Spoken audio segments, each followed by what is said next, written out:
All right, All recording has right. started. Thank you very much. We want to welcome everybody today to our LEA determinations discussions. Today's purpose really is to kind of get your feedback on some proposed improvements to our LEA determinations. No decisions are final. Nothing we talk about today has been finalized. We really want to get your feedback and gather your questions.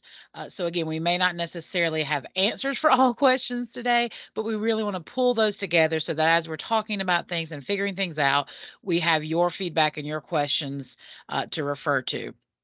We are also going to provide a form stack link after today's session for you to provide additional feedback through May 31st. So I'll be emailing that link to you after this session, and that will remain open until May 31st. So if you have to go back and kind of think through some things, you'll have that opportunity.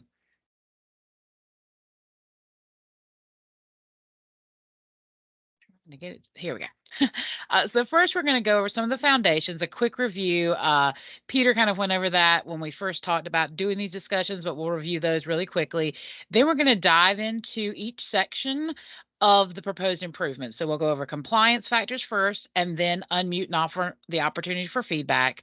We'll dive into the performance factors, same thing, and then offer for opportunity for feedback. And then we'll kind of review the overall proposed improvements and make sure that everybody is aware of how to provide that additional feedback through the end of May. To participate in today's meeting, you are welcome to do whatever makes you most comfortable. At certain points, we will open up the mics so you could unmute and speak. You are welcome to participate in the chat. Please know that we will keep up with the chat as much as possible, but we will review that chat after the meeting if we don't get to everything today. So again, participate in the chat if you would like, and just know that we will review it before we make any decisions. And the same thing goes with the feedback form. We'll have that link for you, and anything provided via that form will also be reviewed later.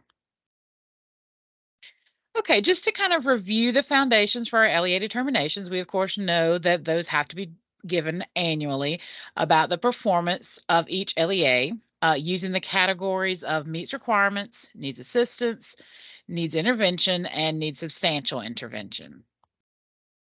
We have to include the compliance indicators 4B, 9, 10, 11, 12, and 13 using valid and reliable data. We have to include the correction of identified noncompliance and any other relevant data available to the state.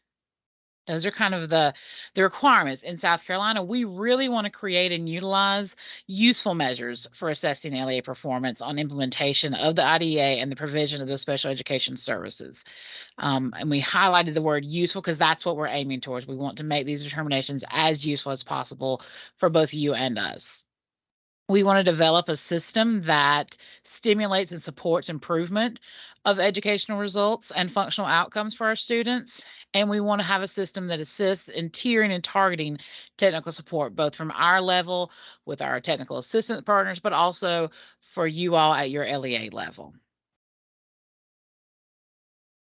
So that's kind of where we're coming from. And so we're diving in first with the compliance factors. And again, these are proposed improvements to the compliance factors. Nothing is finalized yet. So currently, this is how our compliance factors are set up. We have 7 data finance, indicator 13, timely corrections of noncompliance, then the average of indicators 11 and 12, indicator 4B, and then indicators 9 and 10 combined. First and foremost, compliance factors will be based on the SPP APR reporting year. So coming up, that would be the 21-22 instead of the lag year of 2021. We are also looking to split compliance factors and performance factors for purposes of reporting. So compliance factors will be reported in the spring. Pretty consistent with what we do now, but split those up, making the data a little bit more useful and timely. We are looking to separate the compliance indicators 11 and 12 instead of combining that average. Those are 2 very different indicators. We understand that in a lot of our LEAs, different staff focus on those 2 different indicators. So we're looking at separating those out for reporting purposes. We are also looking to separate indicators 9 and 10 instead of having those combined. Again, separating out those indicators that are very specific to certain aspects of things. So that would equal a total of 9 compliance factors. They would be scored on a scale of 0, 1, or 2. Compliance factors would carry a total of 18 possible points, and it will align our compliance factors data to SPP APR submissions. So for compliance factors 1, 2, 3, 5, 6, 7, 8, and 9, that's everything but timely corrections, basically, you would have a scale of 2 would be no findings of noncompliance, 1 would be 1 year with findings of noncompliance, and 0 would be 2 or more consecutive years of findings with noncompliance. For compliance factor 4, for timely corrections, a 2 would be, again, no findings of noncompliance, or all findings of noncompliance are corrected within the 1 calendar year timeline. For 1 point, that would be any area of noncompliance that goes over the 1-year timeline. And a 0 will be any area of noncompliance indicators, programmatic reviews, dispute resolution, fiscal, all those areas that goes over 2 years for corrections.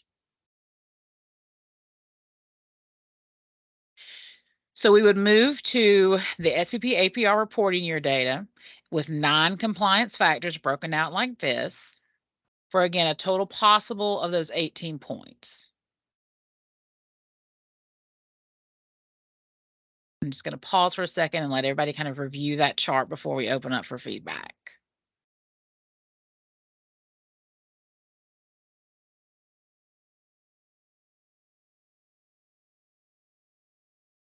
Okay, Albert, if you will allow for microphones, if you have any feedback you'd like to provide us, if you want me to go back to another slide, please feel free to let me know, do that too.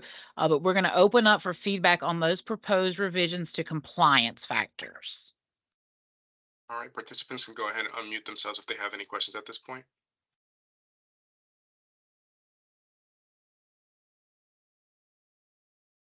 Kathy, yes, I can get you a copy of this presentation. I will send the feedback form link out that will be open until May 31st, and I can include a PDF of this with that, so you'll have it to review as you're kind of thinking through things.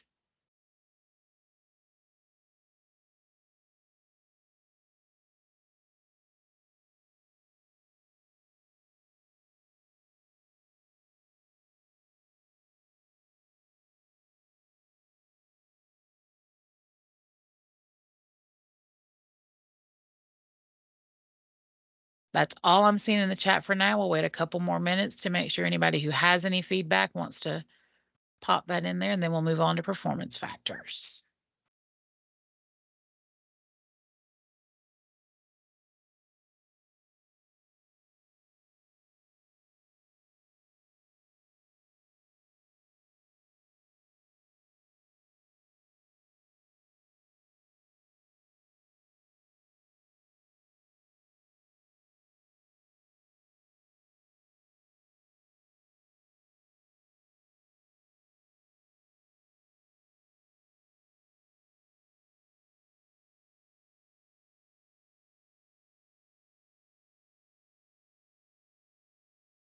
Okay, I'm not seeing or hearing anything else, so we're going to move on and talk about some proposed improvements to performance factors now. So here are current performance factors. We have performance factor 1, graduation, 2, ELA, 3, math, 4, school age LRE, 5, early childhood LRE, 6, out of school suspension, discipline, and 7, career readiness. One of the proposals is to use multiple year data to calculate our state performance to adjust for that COVID data distortion. We all understand that COVID hit very hard and in different ways, so we want to make sure we account for that. We're going to review state targets based on South Carolina and national data. And then performance factors would be based on the most recent school year. We are also looking to change the time of year when the performance factors are sent out so that the data would be more current. So we're looking to put performance factors reported in the fall so that you would have that performance data at the beginning of your school year to start with your implementing in that school year. We're hoping to make that data a lot more useful for you as you are planning and making adjustments. So performance factors would be in the fall, and compliance would stay in the spring. For performance factors 2 ELA and performance factor 3 math assessment, we're looking to separate goals 4 and 8 so that they are each 1.5 points instead of the combined average. So this would make it easier to kind of tell which grade level is affecting that particular performance factor and how. And then we would reset baselines and targets based on 2018-19, 2021, and 21-22. So that would be ELA and math. You'd be able to see which grades, 4 or 8, and then reset baselines and targets based on those 3 years. For performance factor 4 and performance factor 5, we're going to revert to 5A and 6A instead of 5B and 6B. Then for performance factor 5, we're looking to change the early childhood performance factor to COAST completion and KRA growth. And this would start in the 2023-24 school year. So it would be KRA data at the end of the year for students with disabilities who did not score ready at the first testing. So it wouldn't be everybody, it would be a smaller sample. It would only be students with disabilities and only those who did not score ready at the first of the year. So we can really see, did we get them ready over the course of that year for early childhood performance? And then reset those baselines and targets based on 2019-20, 2021, and 21-22 school years.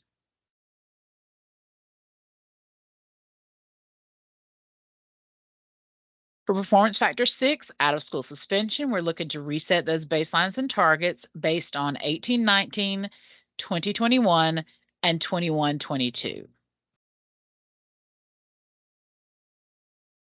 For career readiness, again, reset baselines and targets using 18-19, 2021, and 21-22 for the following categories: the complete CTE and earns a national or state industry credential, earns a silver, gold, or platinum National Career Readiness Certificate, earns a scale score of 31 or higher on the ASVAB, successfully completes a state-approved work-based learning program, or attains a South Carolina high school employability credential.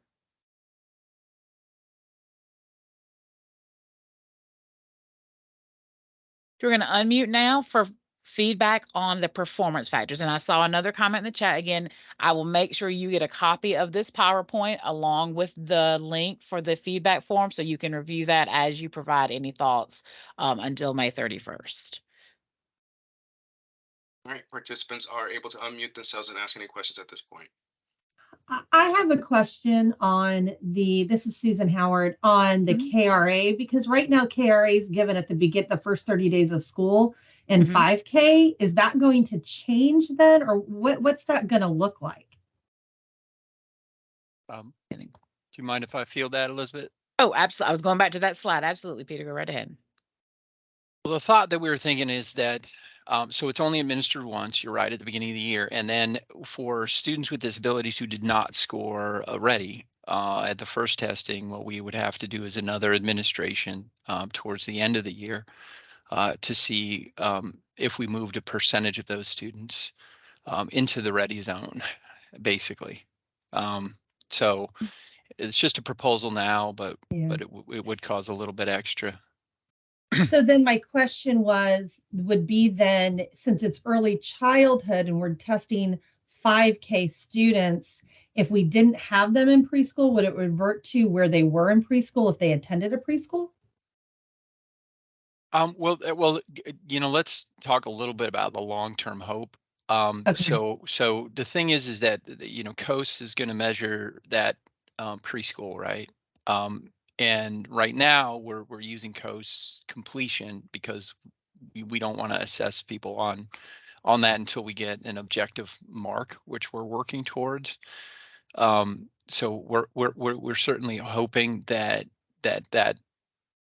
survey will we'll get some inter-rater reliability on it.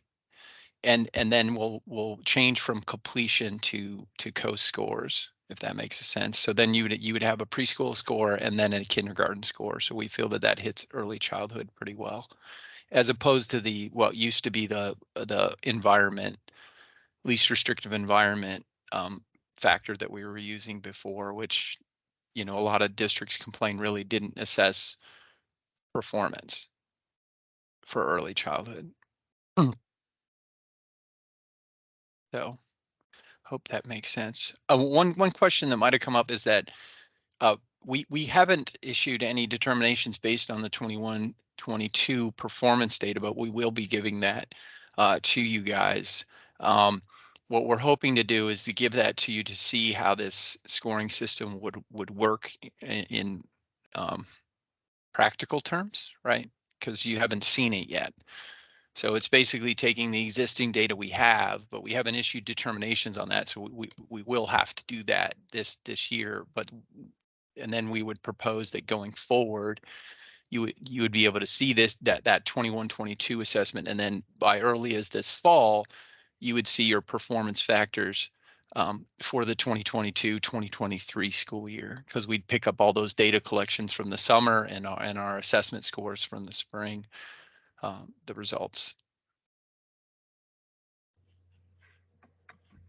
Hey, Peter, it's Laura Simmons. How are ya? I'm great. How are you doing?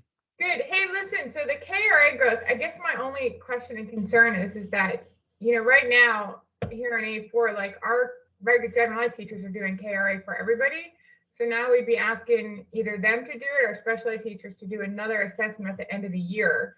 So they're considering like doing this with all of K-5 to see growth in everybody? I feel like we're asking them to do one step more than our general ed folks. And I don't know about other districts, but I'm going to get a lot of pushback on that. And that's what we're seeking the feedback. It may not be possible, but that is the proposal. Yeah. It would be special ed teachers, yes. Doing a second administration for a very distinct population. Yeah, okay. I know I get a lot of pushback in A4 on that. You would. I mean, I guess this is the thought, and if you have other recommendations for how we could capture it, but the idea is that the special ed is about targeting particular areas of need.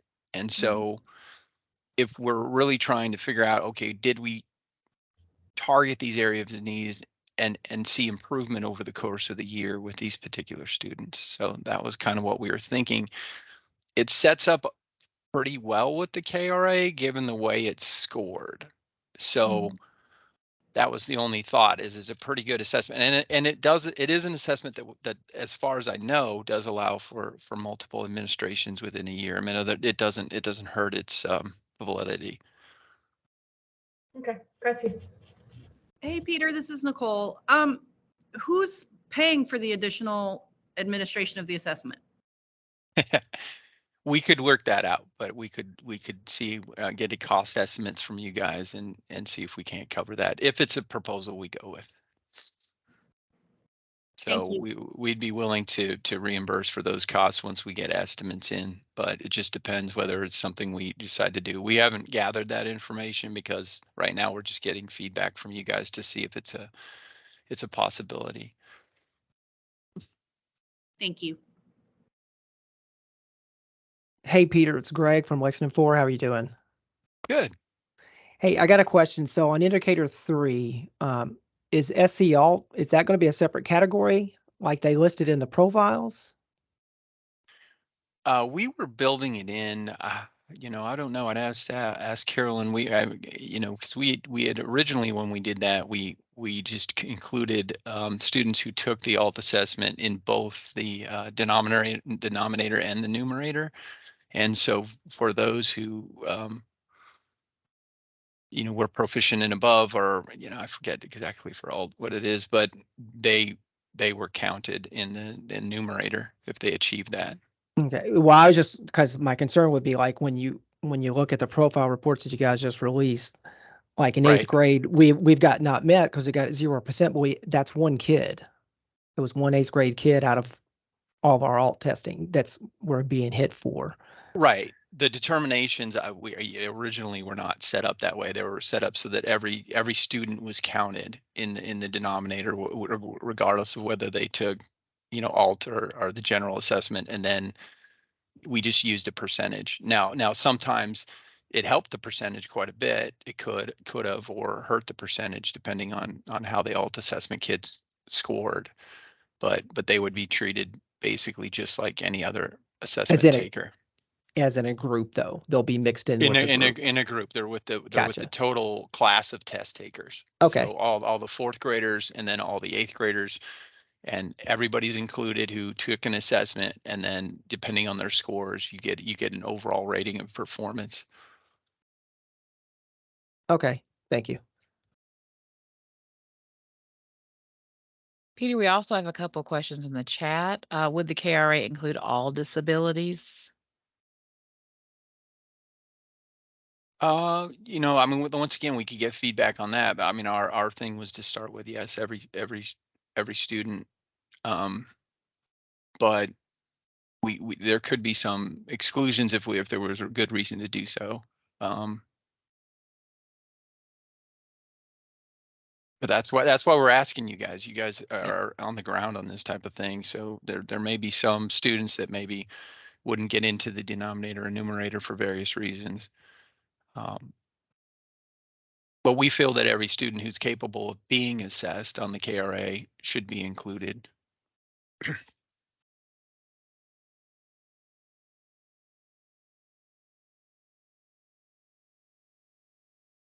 And then this is going back to career readiness. What is the minimum passing score for the ASVAB? I think you had it on the slide, right? Was it a 31? I think so. I was, if Teams will unlock on me, we'll find out. Yeah, scaled score of 31 or Yeah, higher. 31 or higher. I'm trying to make sure I'm working through the chat. So if anybody had any questions that haven't been answered, please unmute or raise your hand. I'm trying to make sure we didn't miss anybody. So these are ORs, and you know, Greg brought up a really good point. I mean, our determinations don't match the SPP APR exactly. I mean, obviously we deviated on the discipline one because we're looking at all suspensions, not those that exceed 10 days. So we're looking at all suspensions and basically the suspension rate of students with disabilities over the course of a year. And it's an unduplicated count. So it's we count students, the number of students with disabilities that were suspended during a given school year. And like I said, when we first started this, it was at about 16.9% of students with disabilities were being suspended within a given school year. And so I'm not sure we're going to change the state target that much. We really do think we can bring it into single digits. And so that was the original state target. But we do have to look to see what the state performance has been if we take out the outlier year where most of the instruction was virtual.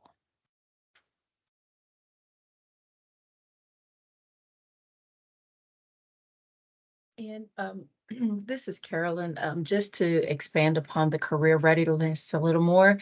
Originally, we were only basing the performance factor off of the ready to work scores and excluding categories 1, 3, 4, and 5 from the career readiness. The thought process was to look at all areas of what makes a student career ready versus just that one single category.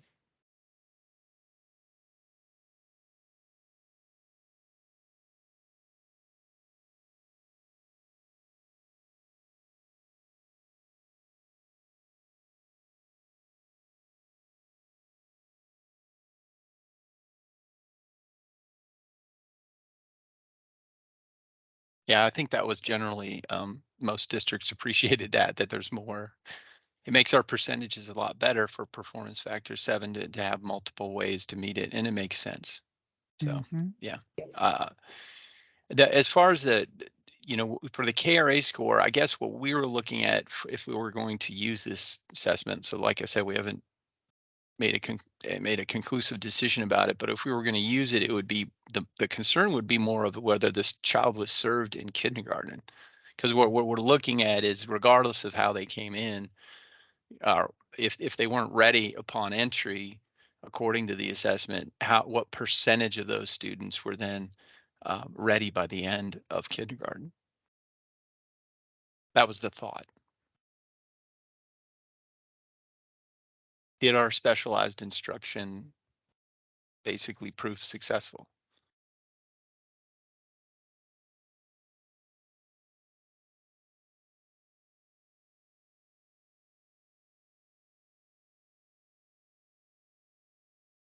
Peter, my chat is frozen, so if you can just make sure we've got everything in the chat. Mine, I can't scroll to find out. I'm here Sure. checking Elizabeth as well. Thank you so much. Yeah, like I said, we wanted to get away from any kind of score performance factor that, made statistical distinctions based upon whether it was, a more rural district, which some of definitely the environment factor had done in the past, and truly to make it a something that assesses effectiveness of the instruction that's being provided. So this just happened to be a common instrument, so it gave us a chance. But it would require a little bit extra work and, and some money, as you guys have pointed out, for the next administration, for the second administration. Luckily, it's not a huge number statewide.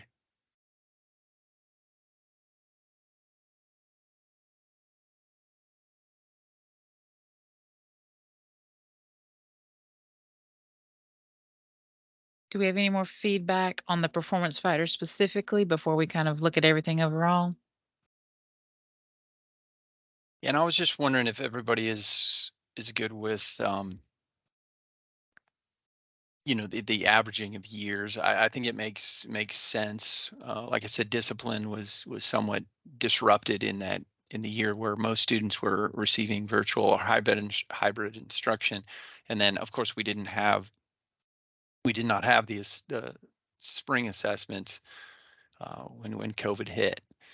So we just have to kind of take those years out for purposes of calculating the data, and that would give everybody a kind of averaging out those 3 years we would use to get our state performance, which gets you a 2.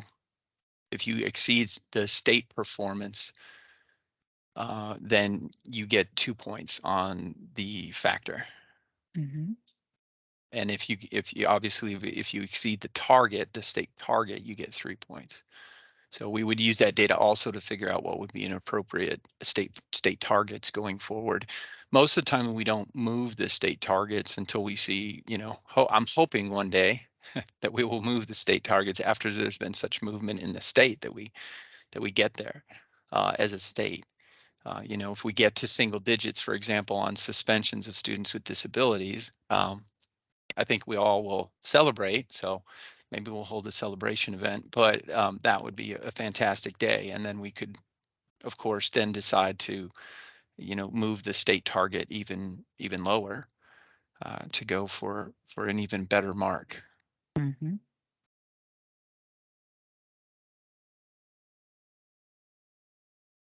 So in other words, the overall state performance obviously changes from year to year, and we'll start using a single year after we set these beginning ones. I love the UPay will join the party. Yes. I'm not sure that the state will allow us to pay for any booze, but other than that, maybe we can do it. So let's get there. Let's get there. Let's get students with disabilities suspended under 10%. Absolutely.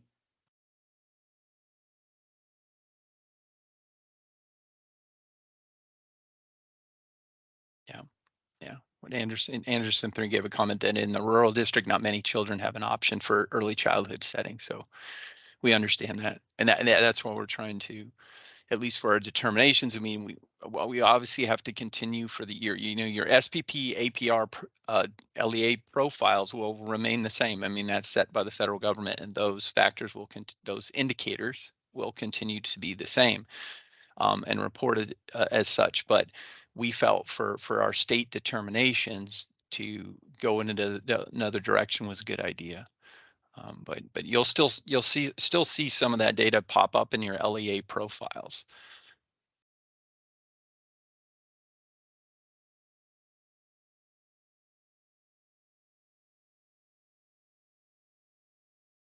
I'm going to move forward, and then we will have another opportunity for any last thoughts. So what we are proposing are 9 compliance factors with a 0 to 2 point scale, 18 total possible points for compliance factors, 7 performance factors with a 0 to 3 point scale with a 21 total possible points for performance factors. Indicator 14, which Peter talked about it, I think, at a previous LEA meeting, and there's been some conversation about, we are looking at a 1 point would go into the denominator for calculation. So 0 points would be below 25% return rate for those indicator 14. 1 point would be 25% to 49% return rate. And then 2 would be 50% or higher return rate, with 1 point being built into the denominator, and then 1 point, it would act as a bonus point. So there would be 40 total possible points for determinations combined, and then you would have the 1 incentive point based on 50% or higher return rate for indicator 14 data collection. I'm just going to leave that there for a second and let everybody read through that.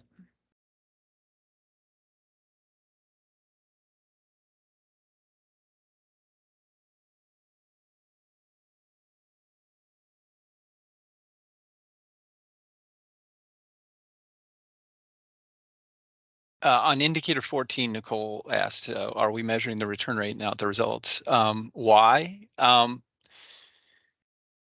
It would be tough the way that 14 is broken down to measure it as a point of success. But what we're trying to first boost at this point is getting it to be a valid mark.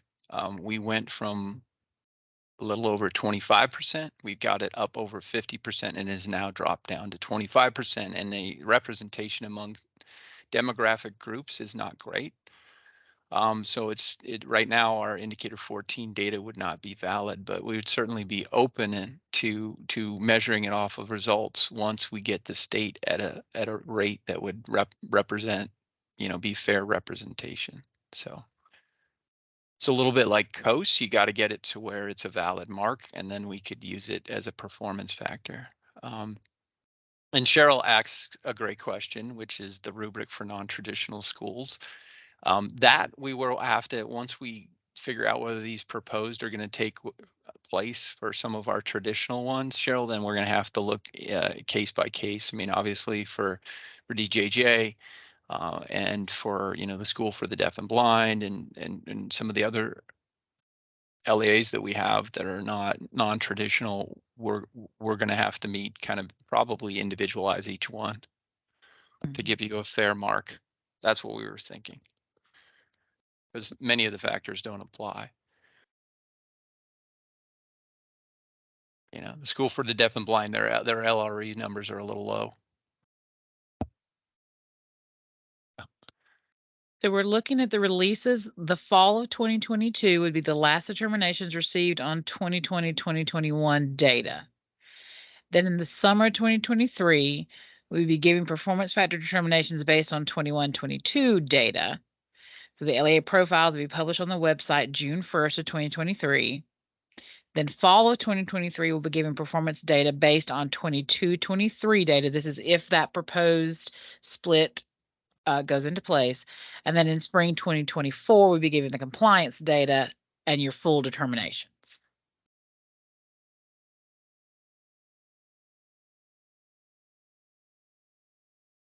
You'll be getting a lot of data to work with over the next few months. And just to make clear, the LEA profiles are just your performance as an LEA on the indicators that for the SPP APR. But that's not the same as your determination data.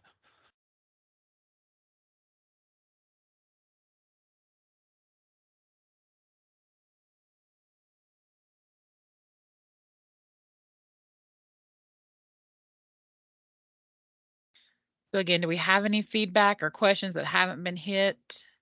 I appreciate Peter and Carolyn keeping an eye on that chat for me. Mine is still frozen.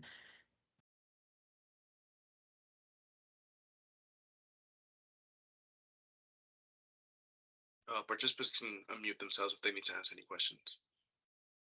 Yes. At this point, Albert, we can just leave it open, and if anybody has any questions, they can feel free to unmute. Again, I am going to send out the link for a Formstack form so that you can continue to provide some feedback until May 31st. Give you some time to go back and review this PowerPoint, which will also be included, and then submit any questions or feedback that you have via that link. You are also welcome to reach out to me directly. The email will come from my address, so you will have that, but I think most of you have my address.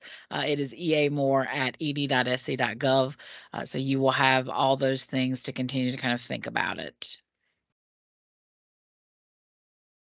There's a question about consolidated districts, and so we'll have to take a look at that. Obviously, to to do the state average, all districts would be included, so it's not really going to factor into that.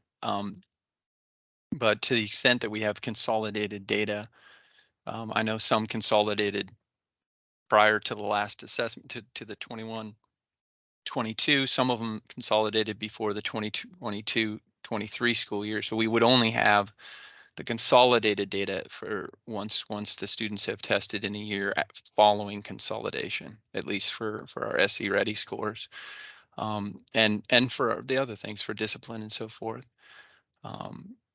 So we would have to look at it. So for the most recent one, I think for this 22-23, when we get those in fall, obviously we could give you your consolidated performance scores for pretty much everybody. But for the prior years, it would probably be broken down by the separate districts.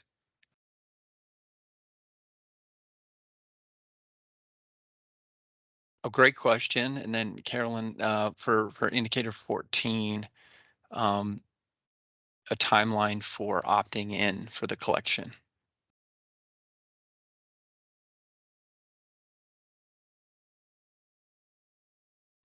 There we go. Finding that mute button is pretty hard sometimes. Peter, we did the survey poll. We sent it to districts last week, Thursday after our call, and we were just going to leave it open through the duration of these determinations feedback to give districts an opportunity to hear what's being proposed. So at least through, I think we left it through the beginning of June. And that was just a survey, but would there be a hard deadline for them to be able to opt in? And when did we do that? When they opted in before, I think was it June something, or? We did do a hard deadline because we wanted to make sure that we had time to prepare the postcards for the districts.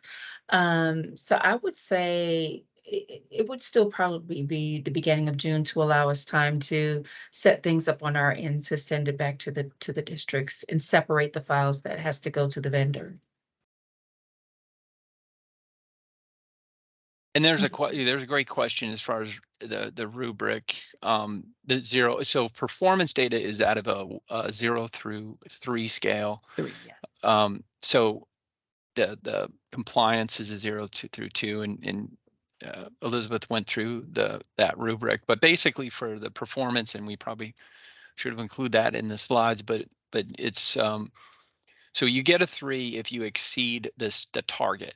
So what we're shooting to get to as a state. So like I said, I've been using the example of the percentage of students with disabilities who are suspended within a given school year, and we're shooting for, like I said, single digits. So if you get under 10% for your district for a given school year, then you get a 3.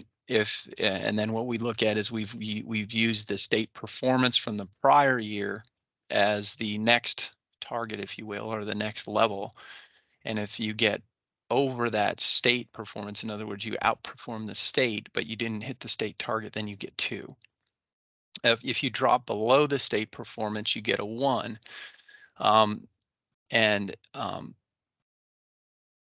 When you get a 0 is when you made no progress. on it. So actually, you get a 1. I take that back. You get a 1 if you're below the state performance, but you've done better than you did the prior year. You get a 0 if you're below the state performance and you have either maintained or gone lower on your performance. And I'll make sure I include that in the PowerPoint before I send it out after this meeting, so you guys will have that as well. It would be for the indicator 14 data collection we were thinking for this year. So we do our data collection for 14 in the summer. Obviously, we have to allow students to be a year out. So we do survey the exiters from the prior year. And we do that survey collection basically in the summer to it's- early fall, right? Yeah, that we leave that survey open until September 30th. So yeah. So, but the question was, would the opt-in be for this year? It's for this year's data collection. Yes, it would be for this summer's data collection. What you would be opting to do to gather your own data this summer?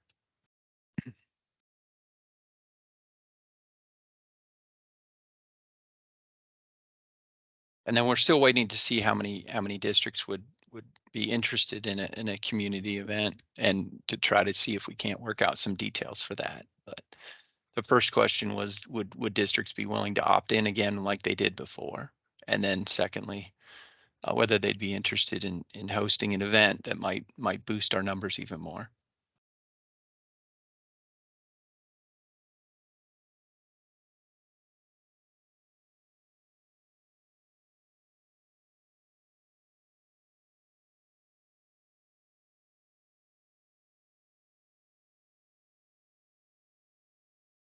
Great question. When would the new system go into effect? Well, I mean, if we get, good consensus on this, we'll like I said, we'll release this summer the performance data and compliance factors from the previous year, and put it together and give you a determination this year, and then it would be going forward.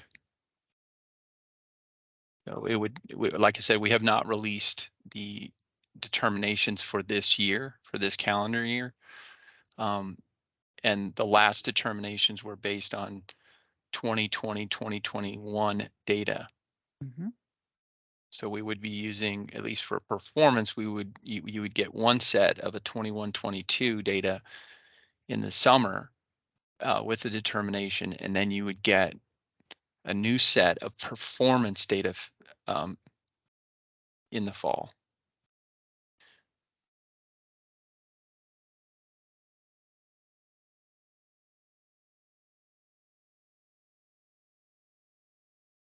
And then Carolyn, they were just saying that when could they expect, the guidance on how to do your survey collection if you opt in?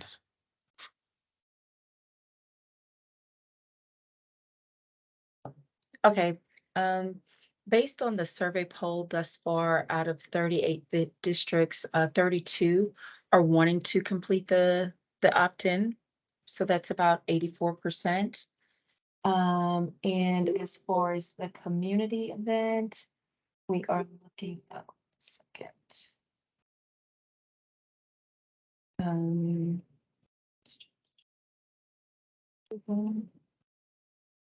Just the opposite for the community event.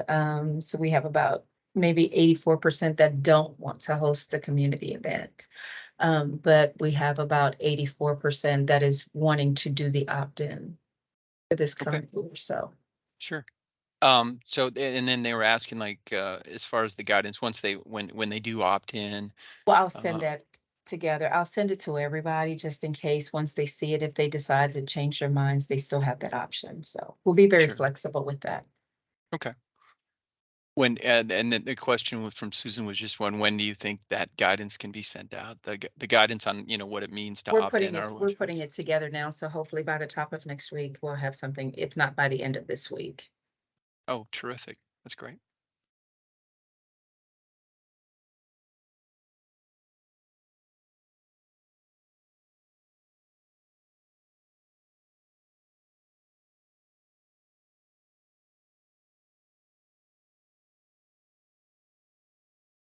Again, you'll receive an email with this PowerPoint included with a couple of those additional things with the performance scale, performance factor rubric.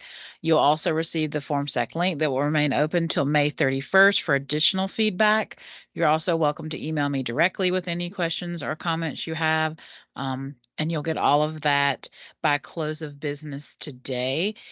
If you did register for tomorrow's session will be very much the same as today's session. We just wanted to offer multiple opportunities at different time frames to work with everybody's schedule. So you are still welcome to log into that, but please know it'll basically be this again. So you're welcome to come hear it again if you'd like to, but you'll have all of it sent to you after this session as well.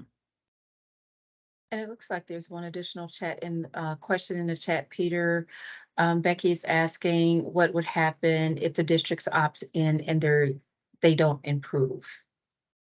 And I think that's just well, it's set. Yeah, I mean, it's just basically the 25% has been kind of the low rate. So we think it'd be unlikely. We haven't seen too many opt-in districts get below 25%, but we've seen many of them get up above 50. So you would get the 1 point, you wouldn't lose any points, and you just wouldn't get the bonus point for pushing your return response rate over 50%. Hey, Peter, this is Nicole. Part of the problem this summer with opting in is with the short notice, and we have an incredibly short summer, and it's our last year of ESSER funds. So most of my staff is participating in different camp events over the summer. So it's not that we would never want to opt in. It's that this summer it's not an option. And that's fine. I mean, most likely your response rate will probably be, somewhere between 25 and 35 based on historical data when it's gathered at the state level. So we'll still have the capacity to gather the information at the state level. It's just allowing districts to gather it themselves and increase their rate if they want to give it a shot this summer. But that makes sense. If it's not doable, we have the safety net of doing the state survey as we've done in the past few years. Okay, thank you. Like I said, I think long term, when we can plan further in advance, it's definitely a possibility. But just this short of notice when everyone's already signed up for summer camp. Yeah, no, I understand. It's just not. Yeah, it's a lot for bigger districts, and we get it. I think some districts were chomping at the bit. Some of the smaller districts, because they're in touch with those families, and it's just not a problem for them to get those responses because it's not a large group of kids. But we understand that not all districts can do it, and that's fine. We just wanted to give the option, when looking at the data and seeing the precipitous drop that happened when we went back to a state level collection. We felt like we just couldn't do it again, and OSIP obviously felt that we weren't getting a very good representation, which we didn't, as if you look at it across demographic groups. So we needed to take as immediate action as we could to remediate that if possible for next year. So I appreciate it. I understand that not every district could opt in, but it looks like a majority can. So we'll see how it goes.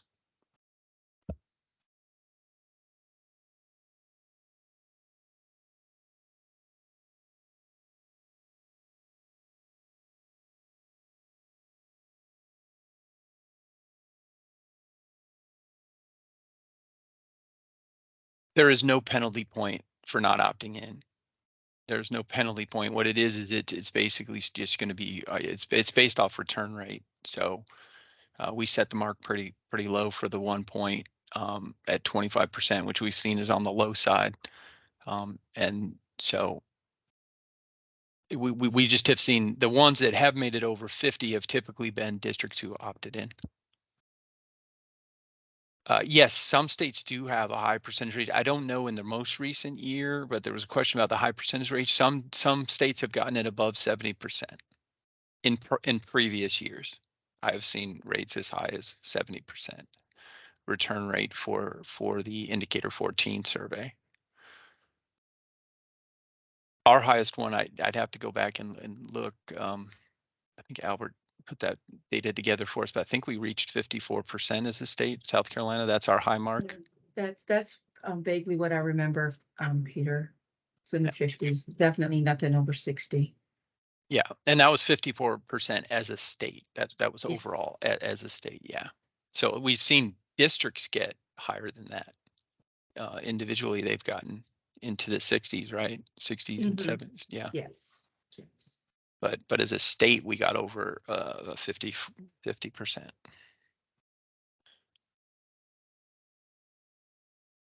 Yes, and there was a question for Tina as far as will they receive direction on opt-in? Yes, yes. Yes.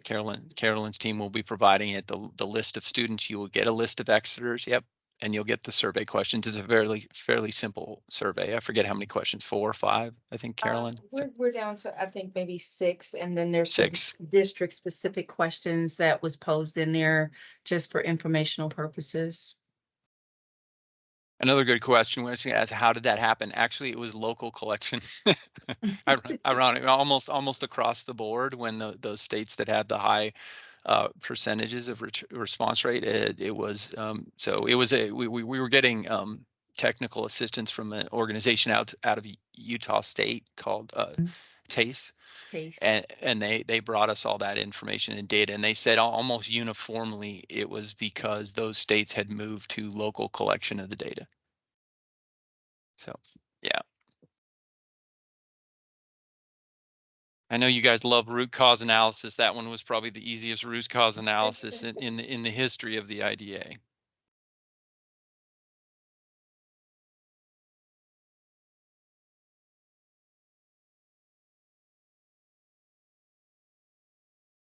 Believe Do it we or have not, any more in the yeah, chat, Peter, that you haven't gotten?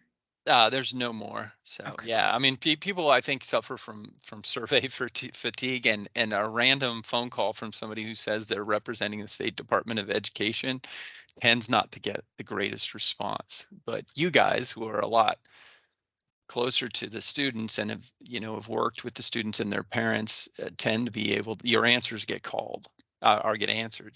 Your calls get answered. Our calls are hit and miss for, and we contract out with a vendor to make those phone calls. So it sometimes feels like, yeah, local numbers help. I mean, it's just the way it's done. I mean, if it's done by a state level, essentially telemarketer, it's going to be treated like a telemarketing survey, and you're not going to get as many people responding. So that's what we found, and it makes sense.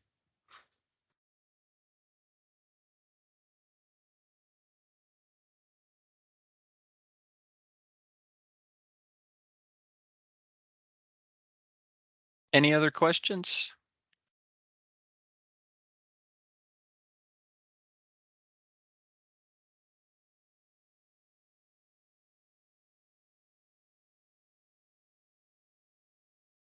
If there are no more questions, we thank you for joining us. Again, you're welcome to join again tomorrow, and you will receive the email with the feedback link and this PowerPoint by close of business today. So you have lots of ways and opportunities to let us know your thoughts should you have any additional ones.